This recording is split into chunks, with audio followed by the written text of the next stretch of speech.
असम के लोकप्रिय मुख्यमंत्री Shri Himanta Biswa Sarma ji, Shrimati Nandita Gorlosa, sports and youth welfare minister, government of Assam,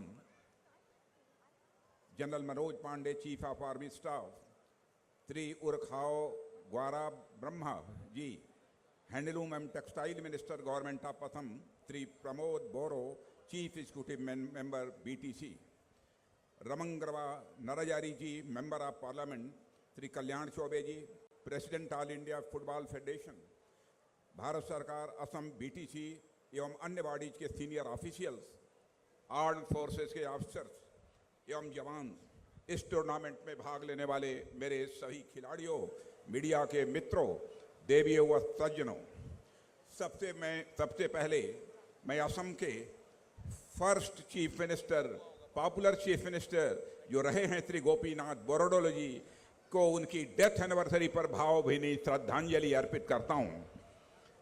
brothers and sisters, आज जो मैंने कोकराझार में कल्चरल प्रोग्राम देखा वो यहाँ की कल्चरल रिचनेस और पैट्रियाटिक स्पिरिट को स्पष्ट तौर पर एक्सप्रेस करती है। यहाँ के लोग आपकी वार्मथ एंड अफेक्शन का क्या कहना, और एक मैजिकल फीलिंग हुई है और मुझे आप सबके बीच यहाँ पर आकर मैं असम और कोकराझार को डूरंड कप के आयोजन पर ढेर सारी अपनी बधाइयाँ देता हूँ। और यह सिर्फ कोकराझार के लिए ही नहीं बल्कि पूरे असम के लिए एक प्राउड मूवमेंट है। मैं असम के कर्मठ मुख्यमंत्री श्री हेमंत विश्व शर्मा जी का और बोडोलैंड टेरिटोरियल काउंसिल के chief executive member Shri Pramod Boro का आभार प्रकट करता हूं कि उन्होंने इस उल्लास के क्षण में शामिल होने के लिए मुझे आमंत्रित किया है। मैं बोडोलैंड टेरिटोरियल काउंसिल को इस बात के लिए बधाई देना चाहता हूं कि आपने यहाँ एक पॉजिटिव एनवायरनमेंट क्रिएट किया है जिसके चलते यह आयोजन कोकराझार में हो रहा है।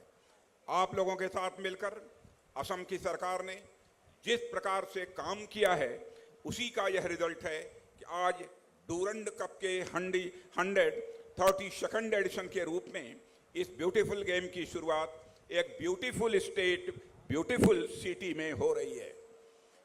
साथियों, मैंने अभी तक कई लोगों से यह सुन रखा था कि भारत का पूरा नॉर्थ ईस्ट रीजन फुटबॉल के प्रति अपने इंथुजियाज्म के लिए जाना जाता है, लेकिन आज अपनी आंखों के सामने में यह जो दृश्य देख रहा हूं, डूरंड कप को लेकर आप लोगों के अंदर जो उत्साह मैं यहाँ देख रहा हूं, उसने यह मुझे मानने पर मजबूर कर दिया है कि नॉर्थ ईस्ट के लोगों के दिलों का रास्ता फुटबॉल से ही होकर जाता है। मैं आज अपने सामने जो यह दृश्य देख रहा हूं, जो जुनून आप लोगों के अंदर देख रहा हूं, भारत में फुटबॉल के प्रति इतना जुनून कम ही स्थानों पर हमको देखने को मिला है। साथियों, फुटबॉल जिसे पूरी दुनिया में ब्यूटीफुल गेम के नाम से जाना जाता है, यह सिर्फ एक खेल नहीं है बल्कि यह एक इमोशन है। आप लोगों ने महान ब्राजीली फुटबॉलर पेले का नाम तो सुना ही होगा। उनसे संबंधित एक इंसिडेंट बड़ा ही चर्चित है और मुझे वही इंसिडेंट इस समय याद आ रहा है जिसकी मैं चर्चा आपके बीच करना चाहता हूं। प्रसंग कुछ इस प्रकार का है कि 1970 के डिकेड में नाइजीरिया में सिविल वार छिड़ा हुआ था और उस युद्ध में हजारों लोगों की जानें गई थी। माहौल एकदम बिल्कुल बहुत ही टेंस था, तनावपूर्ण था। पुलिस व नेताओं की कोई भी अपील जनता सुनने को तैयार नहीं थी।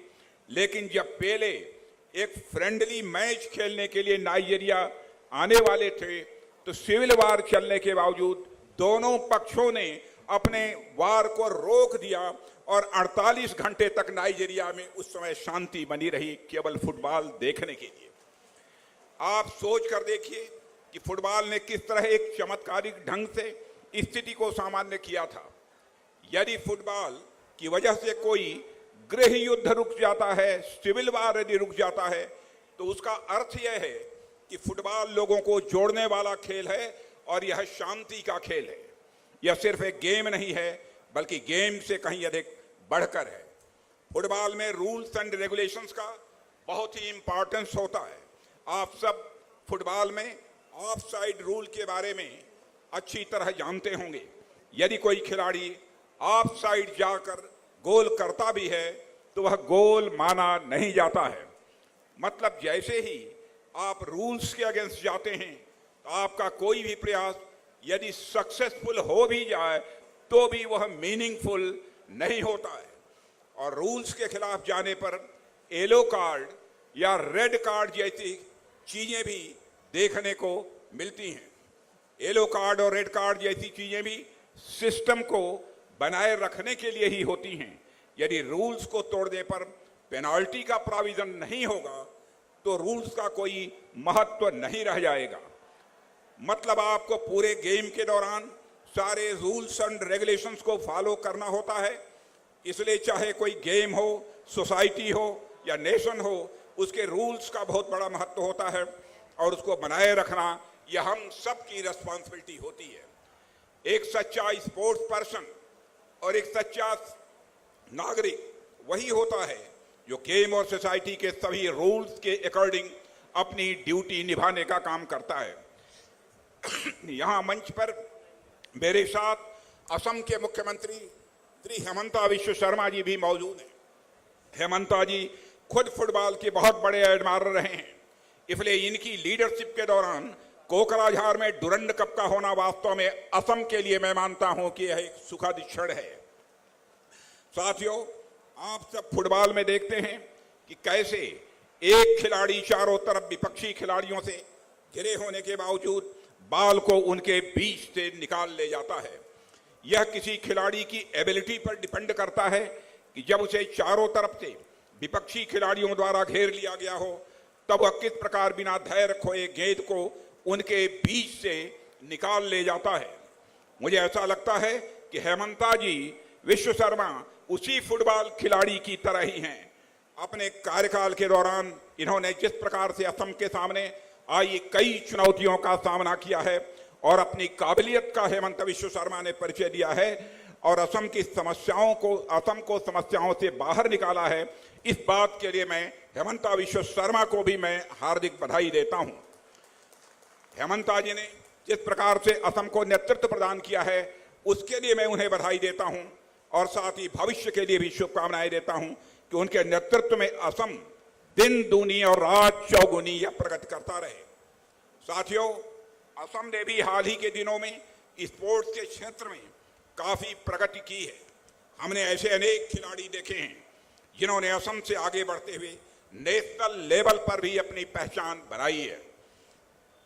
चाहे हमारे वीमेन अंडर 20 टीम की कैप्टन अपूर्णा नार्जरी की बात हो या फिर अस्मिता चालिहा और हृदय हजारिका जैसे जेम्स की बात हो, असम ने हमेशा इंडियन फुटबॉल को ऐसे टैलेंट्स दिए हैं जिन्होंने पूरे भारत के लोगों के दिलों में अपनी जगह बनाई है।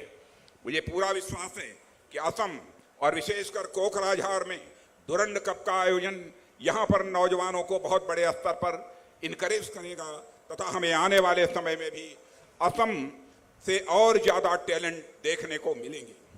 मैं असम सरकार, बोडोलैंड टेरिटोरियल काउंसिल तथा इंडियन आर्मी को इस कप के सफल आयोजन के लिए अपनी तरफ से हार्दिक शुभकामनाएं देता हूं।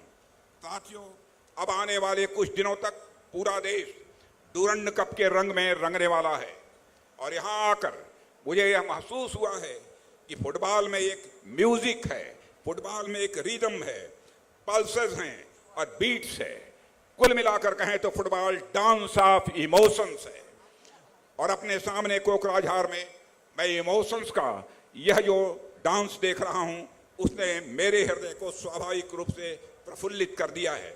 मैं एक बार फिर आप सभी को धन्यवाद देता हूं कि आपने इस अवसर पर मुझे यहाँ पर इनवाइट किया है और इस अवसर पर और अधिक कुछ न कहते हुए मैं स्वयं को आप लोगों के साथ जोड़ते हुए यहीं पर अपनी बात समाप्त करता हूं।